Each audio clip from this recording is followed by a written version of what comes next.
I'm the only one in this race that's ever worked in the pension business, and it's critical. I mean, we've got to have somebody who understands the issue. 12, 15 years ago, we were fully funded across the board.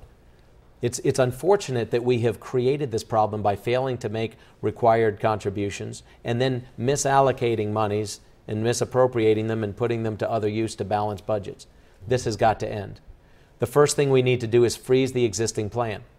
We must legally and morally fulfill the obligations to our retired state employees. And this is what I'm committed to doing. They have been promised a pension. They will get that pension. And those that are in the plan right now have been promised that, and they will get it. But the only way they'll get it is if we stop adding people to it. For new hirees, we cannot go to a defined benefit plan. We cannot go to the cash balance plan with a guaranteed rate of return from a couple of years ago. This is not affordable because the people that are guaranteeing that rate of return, they don't have a guaranteed rate of return. There are fewer and fewer taxpayers.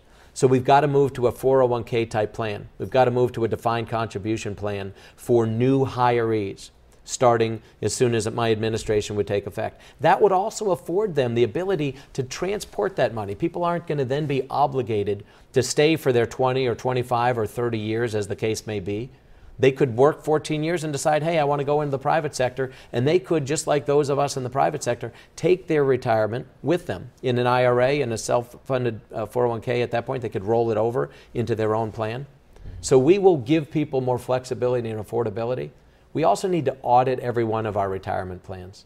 We don't really have a full understanding of what's going on. I think people, taxpayers in particular, your viewers, will be outraged when they see just what type of mismanagement has occurred. And so I think at several levels, we've got to be smarter about the way in which we approach this.